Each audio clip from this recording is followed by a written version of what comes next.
नमस्कार, मैं हूं शशि रंजन और आपका बहुत बहुत स्वागत है जनता टीवी पर। आदमपुर चुनाव के लिए पोलिंग पूरी हो चुकी है, 6 बज चुका है और सबकी निगाह आदमपुर के रिजल्ट पर है। कुल मिलाकर क्या स्थिति है, जरा ये समझने की कोशिश करते हैं। ये समझने और समझाने का दौर है। हालांकि 6 तारीख को क्या होगा ये देखना बहुत दिलचस्प होगा। इस वक्त कुलदीप बिश्नोई हैं हमारे साथ फोन लाइन पर। कुलदीप जी, बहुत बहुत स्वागत है। बहुत बहुत आभार। तो 1 महीने की पूरी मेहनत आपकी रही, 6 बज गया है, पोलिंग खत्म हो गई है। तो 6 तारीख के लिए मिठाई सिठाई का ऑर्डर हो रहा है या 6 तारीख का इंतजार करना है? नहीं, जीत तो निश्चित है और बहुत बड़े मार्जिन से निश्चित है, लेकिन मिठाई तो फ्रेश खिलाएंगे ना 6 तारीख को ताजा। 6 तारीख को ताजा मतलब ऑर्डर ऑर्डर तो दे रहे होंगे ना आप? ना बिल्कुल, वो ऑर्डर आदमपुर में हमारा मशहूर है, मिठाई के लिए तैयार होती है हमेशा। जी, कुल मिला के क्या देखते हैं आप? क्या अगर आपको लगता है कि एक बड़े मार्जिन से आप जीतेंगे तो क्या मुद्दे रहे जिस आधार पे आपको लगता है कि ये जीत आपकी इतने आप एश्योर्ड हैं कि वो जीत होगी, बड़ी जीत होगी? आधार क्या रहा? मुझे आधार कई रहेगी। सबसे एक तो मोदी जी की नीतियां रही, खट्टर साहब की कार्यशैली रही और हमारे परिवार का इतिहास रहा। और साथ ही लोगों ने मेरी क्योंकि कोई आदमी गांव की सरपंची नहीं छोड़ता, मैंने कुर्बानी दी विधायक हल्के के लिए कि मैंने विधानसभा से इस्तीफा दिया। तो लोगों के जहन में ये रहा कि भाई विकास चाहते हैं हम लोग। तो 2 साल सरकार के पड़े हैं, इन 2 साल में चौधरी भाईलाल परिवार को जब जब मौका मिला, विकास का भी मौका मिला तो विकास करवाएंगे।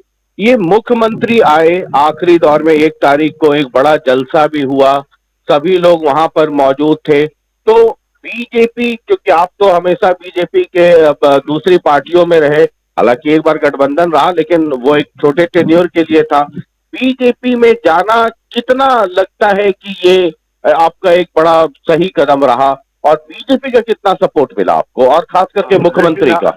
हाँ बिल्कुल, ये पहली बात है। 2-3 प्रश्न के अंदर पहला तो ये कि बीजेपी में जाना मैं समझता हूँ मेरे सबसे सही फैसलों में से एक है, क्योंकि हमारा जो हमारा पिछड़ापन हमारे इलाके का था वो दूर अब होने के आज सीधे सीधे संकेत मुख्यमंत्री जी रैली में भी देखे थे। और दूसरा, मुख्यमंत्री जी का पूर्ण और संपूर्ण आशीर्वाद हमारे ऊपर है। उन्होंने खुलकर अपने भाषण में भी कहा था। तो जब जब कुलदीप मेरे पास आया विपक्ष में होते, मैंने इनके काम किए और आगे भी जो भव्य कहेंगे वो सारे काम करूंगा मैं। मुख्यमंत्री ने अपने भाषण में एक बड़ा वो एक लाइन कही कि आदमपुर के लोगों को कि इसका हाथ, भव्य का हाथ मेरे हाथ में दे दो और आगे का भूल जाओ, आगे मेरा काम है। हाँ, इसमें बहुत बड़ा संकेत है मुख्यमंत्री जी का। मैं अपने मुंह से नहीं कह पाऊंगा, लेकिन बहुत बड़ा संकेत है। समझदार लोग समझ गए हैं इसको। जी, ये लेकिन जो अपोजिशन कांग्रेस या दूसरी पार्टियों के लोग थे वो कह रहे थे कि कुलदीप जी 26 साल से लगातार इनका यहाँ पे आधिपत्य रहा, जीतते रहे, वो डेवलपमेंट नहीं करवा पाए। ठीक है, पॉलिटिक्स में होता है, सारी पार्टियां अपने अपने तर्क रखती हैं। तो कांग्रेस, आम आदमी पार्टी और आईएनएलडी, अब उनका आकलन आप कैसे करते हैं? नहीं, देखिए, पहली बात तो विकास तो हमने इलाके में करवाया है, लेकिन बहुत बड़े विकास हम नहीं करवा पाए क्योंकि 26 साल से विपक्ष में थे जी। और जहाँ तक दूसरी पार्टियों की बात है, ये लोग सिर्फ बरसात में नजर आते हैं। जो बरसाती मेंढक कह लीजिए या चुनावी परिंदे कह लीजिए, ना ये चुनाव से पहले नजर आते हैं ना भी बाद में नजर आएंगे। ये आज आप दावा मेरे दोबारा लिख लीजिए। जी, ये जो आदमपुर का रिजल्ट है, इसको आप 2024 से कैसे देखते हैं? मतलब 2024 में अगला चुनाव होगा। यहाँ ये सेमीफाइनल आप समझ लीजिए, लेकिन मैं ये दावे से कहता हूँ कि भाई जो ये चुनाव जीतेगा उसी की अगली सरकार बनेगी हरियाणा के अंदर, क्योंकि ये अंतिम चुनाव अगले विधानसभा से पहले होगा। इससे एक संदेश जाएगा, लोगों को दिखेगा आम जनमानस का आशीर्वाद कौन सी पार्टी के साथ है, वो देखने को मिलेगा इस चुनाव में।